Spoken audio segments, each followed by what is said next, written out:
প্রশ্ন, মাদক কেন গ্রহণ করা হচ্ছে। দ্বিতীয় প্রশ্ন, মাদক কখন গ্রহণ করা হচ্ছে। প্রত্যয় আমারই বন্ধু, প্রাণ চাঞ্চল্যকর এই ছেলেটি হঠাৎ কেন যেন গোমরা হয়ে যায়।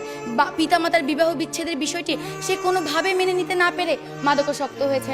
মা স্পিকার, আমি যখন তাকে জিজ্ঞেস করি তখন সে আমাকে উত্তরে বলে যে সিমিন, আমি যখন ঘুমের ওষুধ খাই না তখন আমার শান্তি লাগে, আমি না সব ভুলে যাই। মা বাবা যতই ঝগড়া করুক না কেন আমার কিছুই আমার কানে যাচ্ছে না। মা স্পিকার, সে আমাকে সেটিও বলেছে যখন আমি দেয়ালে আঘাত করি তখন দেয়াল দুলে কিন্তু আমার হাত দুলে না। ফিরে আসছি আবারও আমাদের বিরোধী দলের বক্তাদের কাছে। আহ্বান করছি মাননীয় বিরোধী দলীয় উপনেতা মার্জিয়া কবিরকে এই পর্যায়ে তার বক্তব্য প্রদান করার জন্য। 48, 52, 71 আর 90, 21 শতকের প্রেরণা। এখনই সময় হবে হবে নতুন স্বপ্নের সূচনা। আর এই নতুন স্বপ্ন সূচনার অগ্রযাত্রা আজ থেমে গেছে যুব সমাজের অবক্ষয়ের কারণে।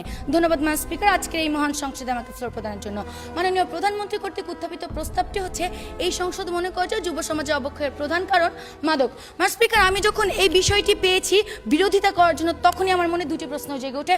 প্রশ্ন, মাদক কেন গ্রহণ করা হচ্ছে। দ্বিতীয় প্রশ্ন, মাদক কখন গ্রহণ করা হচ্ছে। আর এই দুটি প্রশ্নের উত্তর যখন আমি বের করছি ঠিক তখনই দেখা গেছে যুব সমাজের অবক্ষয়ের কারণে আজকে মাদক গ্রহণ করা হচ্ছে, মাদকের কারণে আজ যুব সমাজের অবক্ষয় নয়। মা স্পিকার, আর এরই মাধ্যমে আমার দলীয় অবস্থান স্পষ্ট হয়ে যায় এবং সরকারি দলের অবস্থান পুরোপুরি ভেঙে পড়ে। মা স্পিকার, সরাসরি চলে যাচ্ছে আমার দলের নেতা কর্তৃক অর্পিত দায়িত্বে।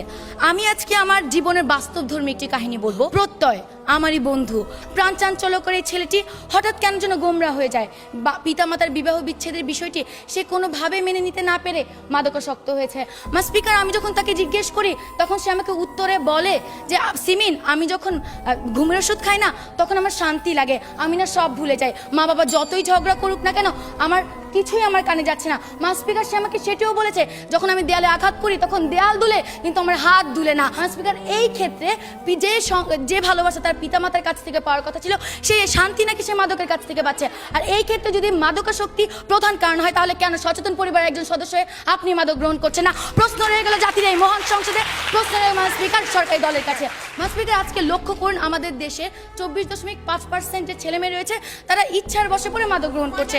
এখন তাদের কথা হচ্ছে তারা হচ্ছে এক্সেপশনাল, আর আমরা সকলে জানি exceptional is never be called normal. মা স্পিকার, লক্ষ্য করুন আজকে পরিবার থেকে যে মাননীয় বিরোধী নেতা একটুখানি যে প্রশ্নটি নিয়ে আমরা আপনি আপনার পারিবারিক একজন মানুষের উদাহরণ দিয়ে পুরো বাংলাদেশের সকল যুবকদের উদাহরণ আপনি তুলে ধরতে পারেন না। মা স্পিকার, আপনি একজন মানুষের মাদকাসক্তের কারণ নিয়ে পুরো বাংলাদেশের প্রত্যেকটি যুব সমাজের অবক্ষয়ের জন্য মাদকাসক্তি মাননীয় স্পিকার, কোথায় একজনের মাদকাসক্তি নিয়ে আমরা কোথায় উদাহরণ তুলে ধরেছি। তাহলে আজকে আপনি বলে যাবেন যে আজকে যে অবক্ষয়গুলো ঘটছে সেই অবক্ষয়ের মধ্যে যদি আমরা মাদককে উঠিয়ে দিই যুব সমাজে কি আর কখনো অবক্ষয় ঘটবে না।